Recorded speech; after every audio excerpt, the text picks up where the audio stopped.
Hello, my name is Mordred Viking, and I'd like to welcome you to this stream of Hearts of Iron 4. This is the Kaiserreich mod, and we are playing as Russia, where, Tsar Wrangel the Great is currently in charge, looking very awesome with his fur hat.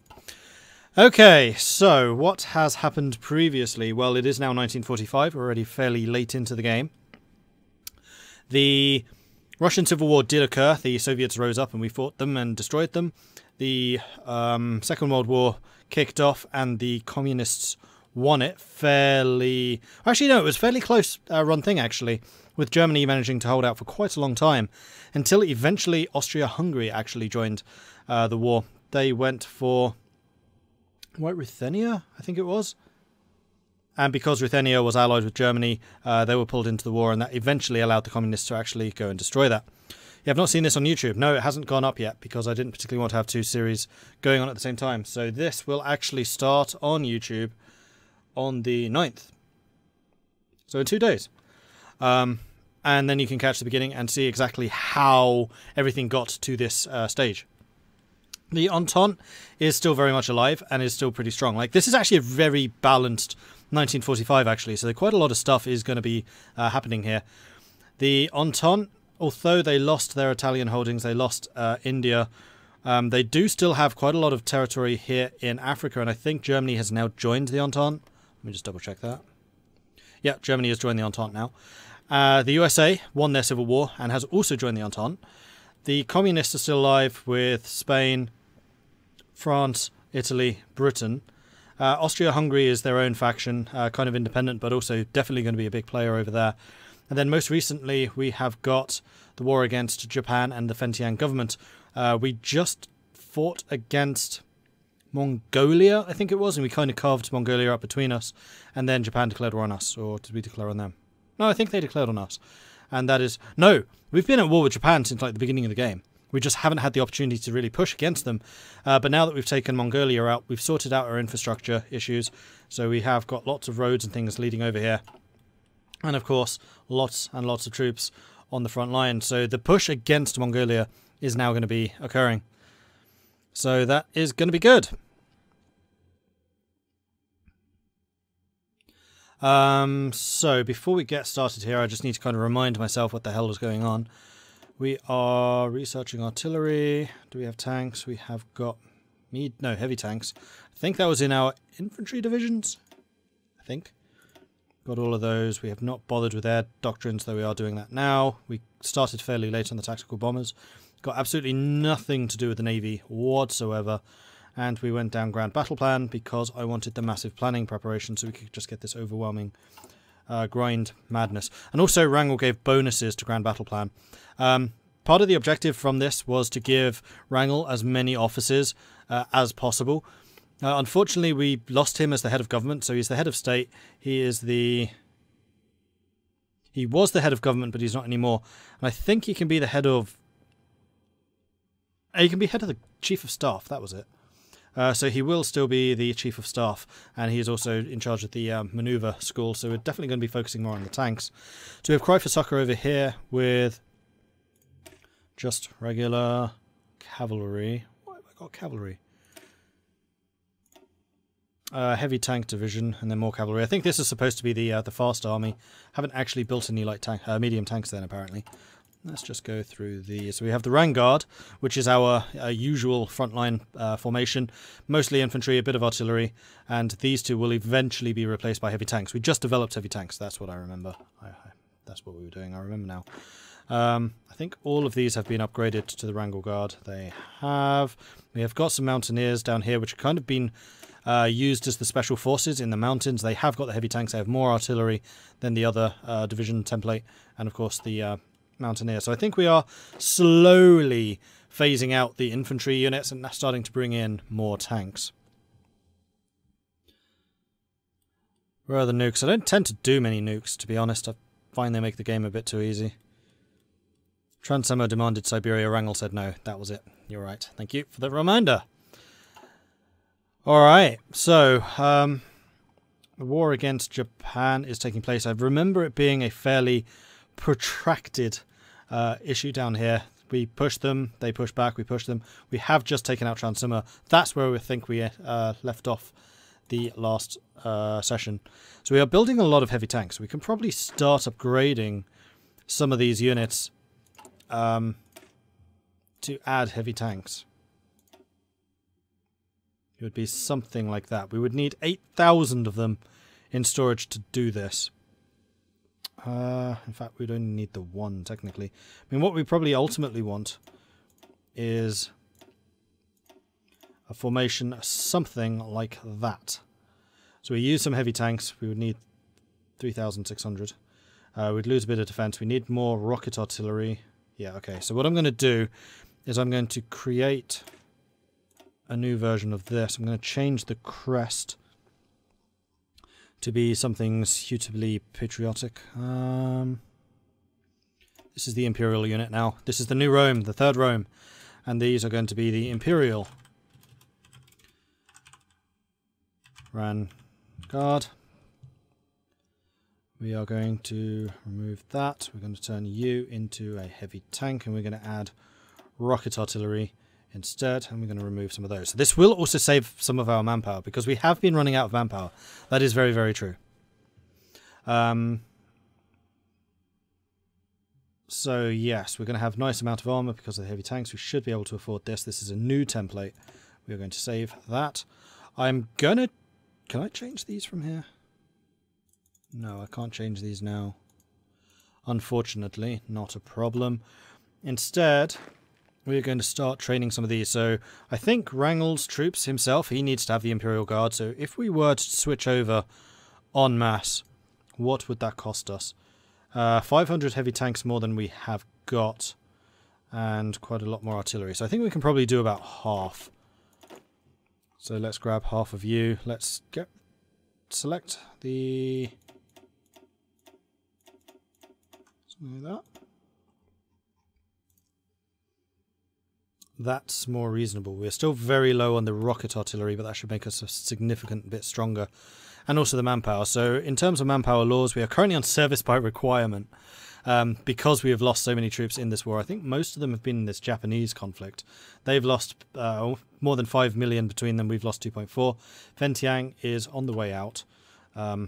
We pushed them back really quite hard, actually. So there we go.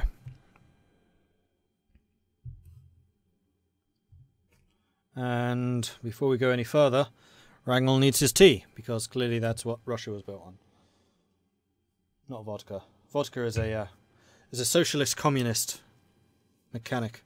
Imperial Russians, white Russians drink white tea. Black tea, brown tea, brown tea. We don't have milk, and this is Earl Grey.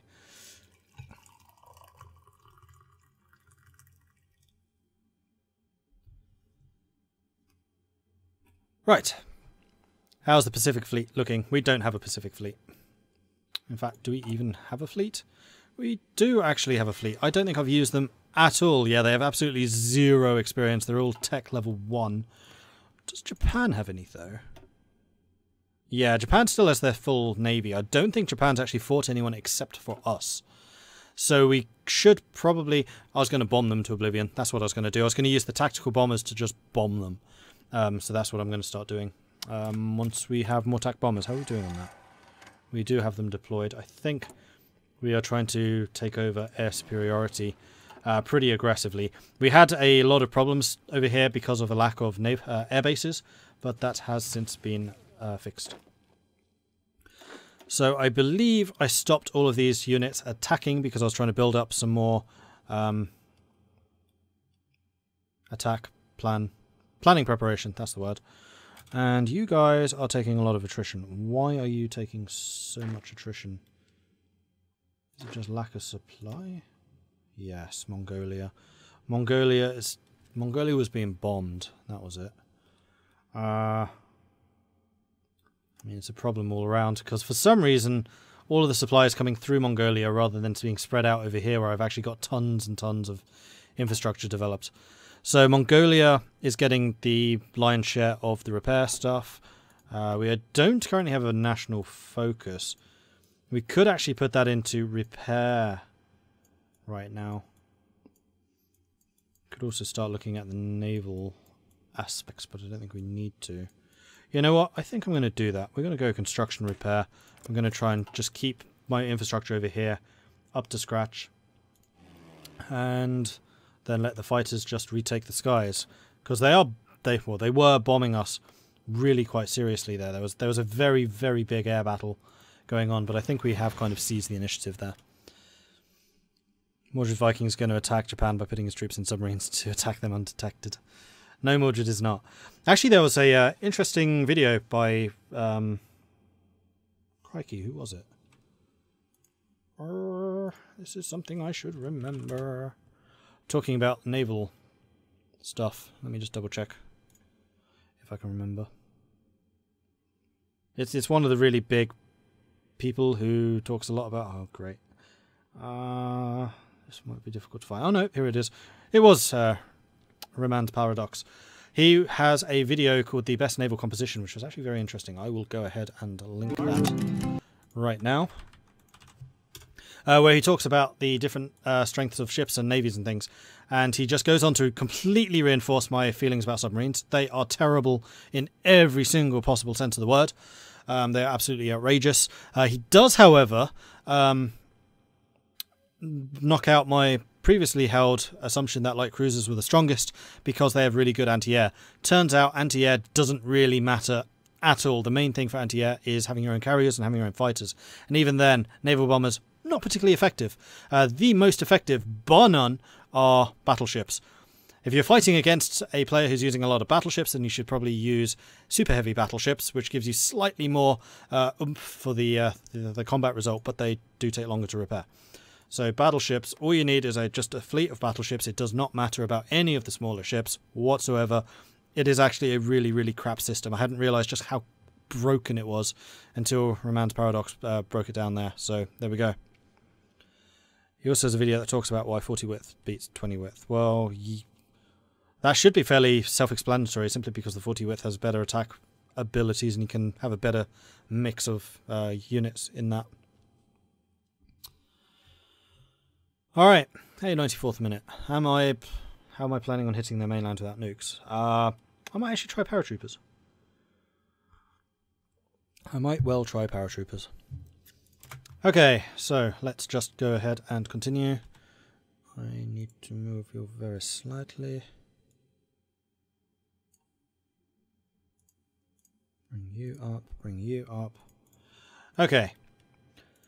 So looking over our glorious forces, just need to wait until the attack preparation is up and also their supplies. What I'd really like to do is pull some of my units back and have them training. Do I want to risk doing that? Not sure. Then the other thing is, let's just take a quick look at what we are producing and also how much surplus we have. We have a massive artillery surplus.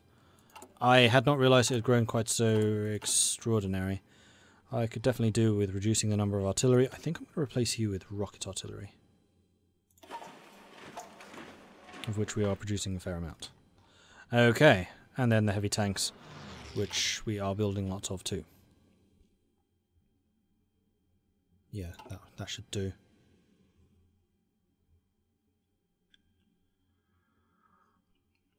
Am I drinking coffee or tea? What kind of question is that?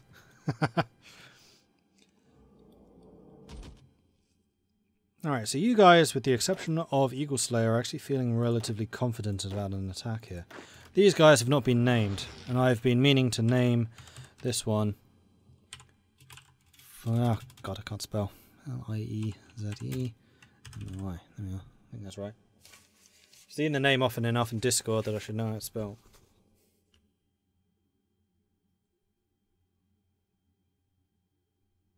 Yeah, that's fine. So there we go. Elise Martin now takes the field with Vladimir Kapel. You are the Special Forces. I think everyone's been named. Huzzah! Gathan for 4 months. Thank you very much for the resub. Huzzah indeed. Huzzah, huzzah, huzzah. Okay. Yeah, so rocket artillery as opposed to standard artillery has more soft attack and it has more breakthrough. Regular artillery has more defense and it has more hard attack, I think. But I want the soft attack. We are fighting China, essentially, here. And we're trying to do as much manpower damage as possible, because ultimately this is a war of attrition, and we need to out-attrition them. Also, I'm a little bit concerned about my own manpower. Although we have 6 million right now, I really don't want to change manpower laws again after this. Right, let's get some more rocket technology to make my rocket artillery even more better.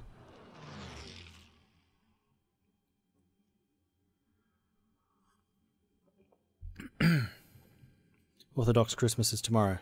Oh, cool. This is the game where everything went really weird. I should probably reinforce the fact that this is being played with everyone on full sliders, with the exception, obviously, of Russia, which is why the US probably won their civil war relatively easily. Socialist Italy beat Federal Italy. I still can barely believe that. It was Mussolini, wasn't it? It was Mussolini's march to triumph. Yeah, he led Socialist Italy to victory, which is kind of hilarious. Right, are we ready for another offensive? You're ready, you're ready, you're ready. I think we are. Get another push, go. Oh, look at all those green numbers. Lovely. And how are we doing on the Air Force front? We are still struggling down here, even though I'm throwing aircraft into this fight. But they are using 1,500 fighters to try and repulse us. I think that's probably okay. Are we running out of planes? We are really short on planes. Blimey, I had not realised quite how bad that was. So we probably need to add a couple more heavy fighters to our roster. Also, we have loads of convoys. Let's just build one more. And then return to construction of battleships. I'm going to switch to battleships, I think, now that I know how strong they are. The only thing which Romance Paradox discussion did not go over is the difference between battlecruisers and battleships. I suspect that battlecruiser 2s will beat battleship 1s, 2s, and possibly even 3s because they are quicker. And battlecruisers will almost certainly be more effective against the other ships simply because they are faster and they can get into range more quickly. I think, like, Tier 4 and super heavy battleships will still beat the battlecruisers, but I think battlecruisers will put up the best fight of any of the other ships versus the battleships. But I'm just going to go ahead and do battleships. CNT FAI is because Spain, the Mordred? No, what was it called? Carlist Spain won the Civil War. No, that was the previous game. Kingdom of Spain won the Civil War. They joined Germany.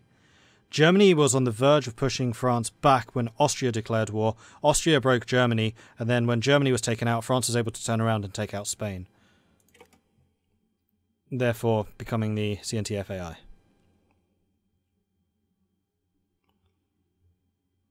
Alright, we are pushing. I wonder, can we get a breakthrough here? And a nice little cut-off. I kind of suspect that we probably can. And another production thing. Can I get more of these rockets at once? No, they do actually require the prerequisites. And we cannot get... Really? I haven't even researched jet engines yet. Of course, that requires rocket engines. Duh. And... we could start working towards motorized and mechanized. Not sure if that's really going to be particularly worthwhile. We probably want the improved infantry equipment, maybe even night vision, though it is not yet 46. We'll wait a bit longer on that. Yeah, Austria completely backstabbed Germany. I really wish they did a bit more with the Austro-Hungarian AI in this game. They're extremely passive. The only reason they got involved at all in this is because they, for some reason, decided to go for White Ruthenia. And it looks like we have Japan on the run here. The only place where they're kind of putting up a fight is up in that area. Also, we have another research, which is going to be dispersed fighting. And I wish to see if I could do any more unit upgrades. I reckon I probably can. So, Wrangel, I think you need some more Imperial Guard. How about those four? Can we afford those four?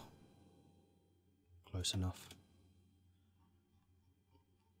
I will definitely need to do some retraining before we take on the Hungarians. Hungary is probably who we'll go after next.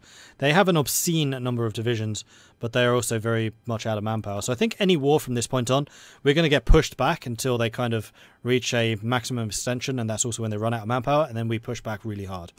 But this is definitely going to be the type of war where we lose a load of territory, and then we kind of stop them and then push them back again. I could also really do as a medium tank, so I can get some better cut-offs than I am at the moment. Haven't researched them. I should probably get modern tanks fairly soon, and then I can use those instead. Does Austria have a focuser event that allows them to backstab Germany? I don't think so. And that's part of the problem, is they could really use more aggressive focusers. Ellie's doing your thing down here. Good. Air experience is still pretty high. I could probably upgrade my tanks. Yes, I could. Do I want to is the second question. I don't want to upgrade the engines. There's no point to it. Because I'm going to get modern tanks fairly soon, and then I may as well just invest everything in the modern tanks. No, I'm not going to bother. They only ever annex Greece. Yeah. Alright, so how close is Fentiang to going? They're still halfway. And are we just advancing? Is that what's going on here? No. You're retreating at the moment. It kind of looks like they might be starting to push us back. So are we out of... We're out of resources. Are we still struggling with upgrades? No, this just needs to be built. So let's go and grab our construction and say that needs to go to the top. And Mongolia still needs all of the repair. In fact, you're just repairing everything, which is absolutely fine by me. Mongolia is now greened because our units have moved further ahead. Many of them here. How much attrition are we suffering? 26. It is going down. I think the biggest killer will actually be attrition. You can actually have a look. Equipment lost in the last 12 months. We have lost 81,000 to attrition. And 174,000 to combat. So no, actually it's combat still. That's fairly good to see at least. Will I puppet China to use their manpower? No, I'm painting the world green in this playthrough. Because everything needs to be directly controlled by Wrangel. He is the only one capable of such great feats of leadership. And Elise, you have actually finished your orders. Go and see if you can cut them off. That would be lovely. Because if we can cut off Korea, then that's going to cause our enemies some problems. Can we see how much manpower they have actually got left? Quite a lot. Although it is going down. China's an all-adult serve and they're on down to 2 million. The bizarre one is Japan, though. They're on limited conscription. They still have almost 1 million troops left. They've been kind of outplaying us on that front. Right. Let's get these. Actually, it's irrelevant if they do, because you just need the one path through to there. Air bases. We could probably do with upgrading our air bases, especially here on the front line. So let's get you to a level 4. Let's get... No, let's get you to a level 4. So that we're in a position to actually go ahead and bomb Japan when it is time to do so. Blues still have an order. Wrangel, you have no orders left. Push them to the coast. You have your orders. Off you go.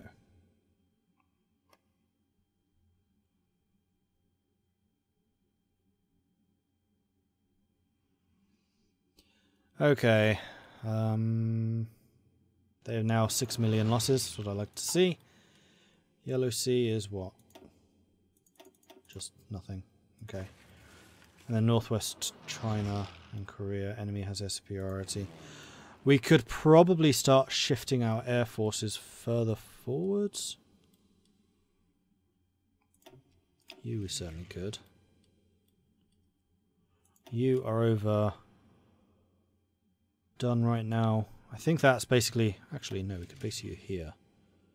Moves you back a little bit, which is unfortunate. We really just need to upgrade the air bases. Actually, you know what? We're going to move you to there.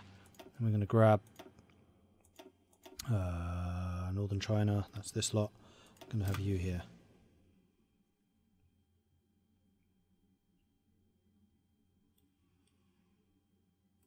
I thought I had some of you moving. You're all going to need to be active from there. Where are you flying? You're on your way. Okay, good. Then I can grab one of these and put you there. And that should mean that our air bases are now at maximum efficiency once you arrive. Boom. Okay, good.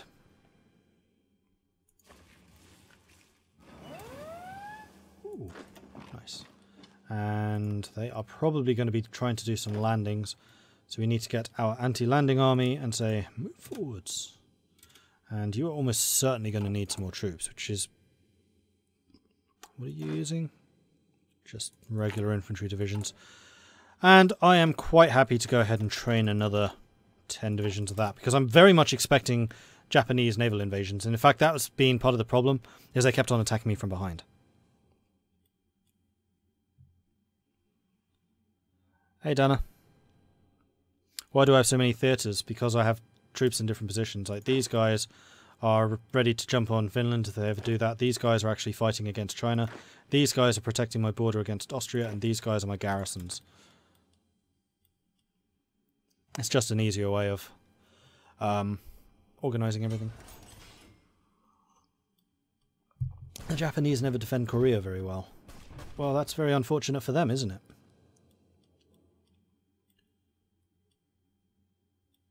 Fentiang must be on the verge of capitulation.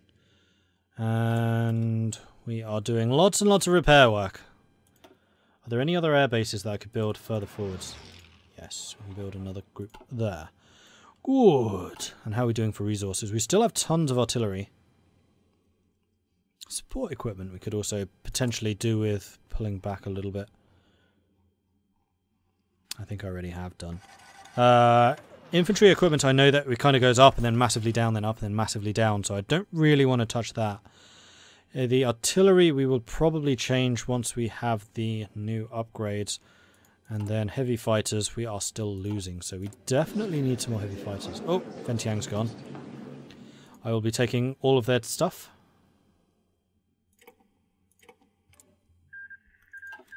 Okay, good. So, Elise, you are going to be holding Korea for me.